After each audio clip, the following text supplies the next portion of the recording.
And it takes you into some scrapes because your intuitive level sees reality and situations in a very different way to your left brain head.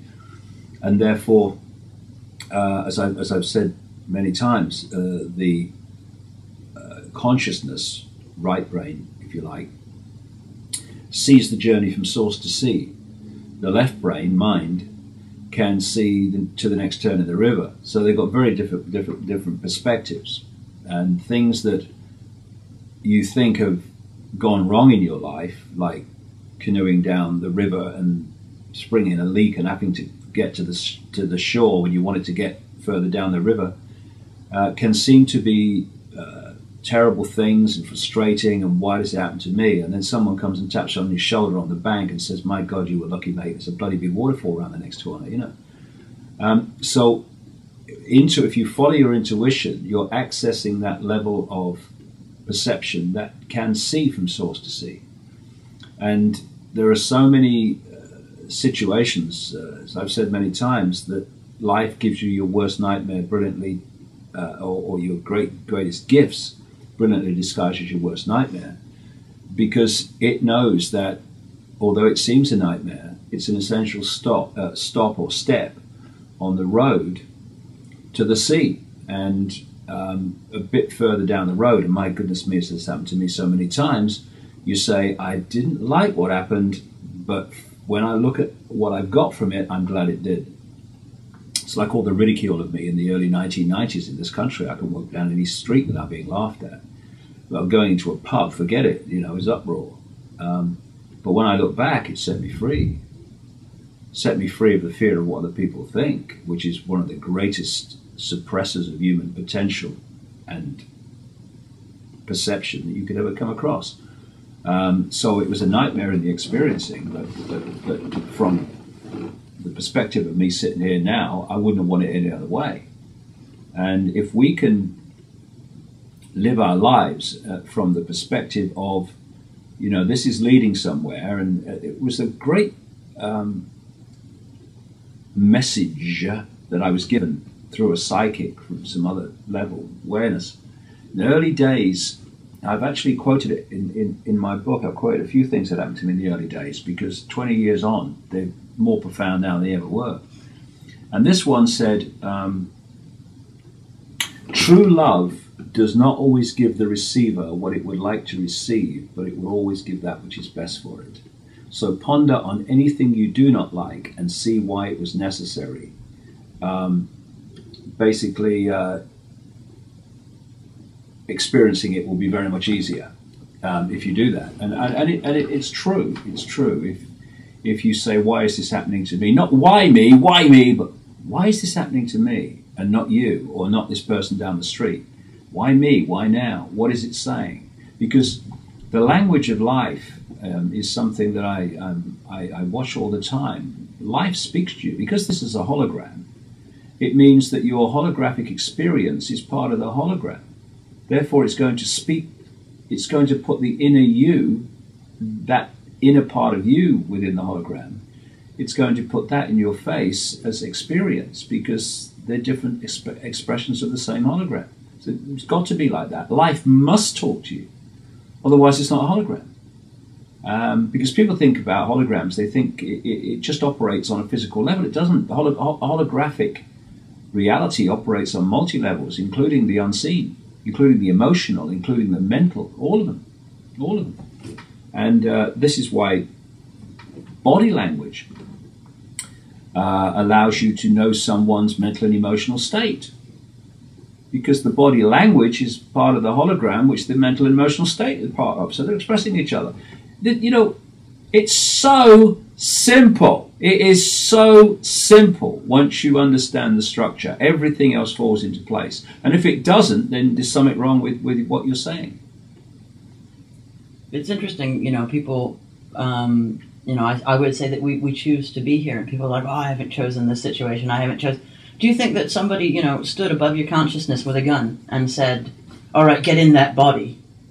You know, yeah, I've said that in one of my books, and this is the whole point. But the thing is that what happens is that level of awareness that decides to come is not that level of awareness that is experiencing the coming once you're here. And so one cannot see, we're back to what I just said, you know, that which is experiencing can see the next turn on the river, that which has decided to come can see source to see. And so, of course, that which can see the next turn on the river is going to say, I'd have never done this. No, well, your level of awareness didn't actually do it. You're experiencing it on behalf of the bigger awareness. The bigger awareness decided you're going to do it. And it's, once you realize that, again, it's like, don't think that the Illuminati bloodlines wouldn't do it because you wouldn't do it. You know, they're different levels of perception. It's the same with the experiencing self and the greater self. Yeah, well, they're psychotic. It's interesting. I was reading an article the other day that was saying that when you profile somebody who is psychotic, the group of people that have almost an identical profile are politicians. You know, I think that's very telling. There's a reason for that too, because, you know, these personality profiles are much more kind of blatant now with the job application forms. But they have been looking for certain personalities all along to put in the positions of power because they're manipulatable. And there would be no surprise at all that kind of personality trait would be found in politicians. You'll probably find it in bankers. You'll probably find it in all these bloody people that run the system. Well, Frank Herbert, who's one of my favorite authors, once wrote, it's not that power corrupts or that infinite power corrupts infinitely, it's that power is attractive to those of a corruptible nature. Yeah, my father used to say that. I don't know where he got it from, but my father used to say that back in the 50s and 60s to me. That power, it's not that power corrupts, etc., etc., it's that power attracts the corruptible, he used to say. And that's very, very true. And this is why, you know, my father used to say anyone who wants to be a politician ought to be banned from being one. You know?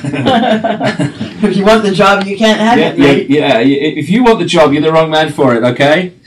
And you can see the apparent perversity of that. You can see the logic of it in a way. Because the motivation of a lot of politicians going in, and other people too, I mean, even down to people taking tickets in the street for parking of the cars and traffic, they want power over. And anyone that wants power over is themselves in a state of insecurity. And the reason these reptilian entities and their hybrids want to control everything, one of the major reasons, if not the most profound reason, is because people who are desperately insecure, and these people are for various reasons, they can't function in states of flux where they can't call the outcome.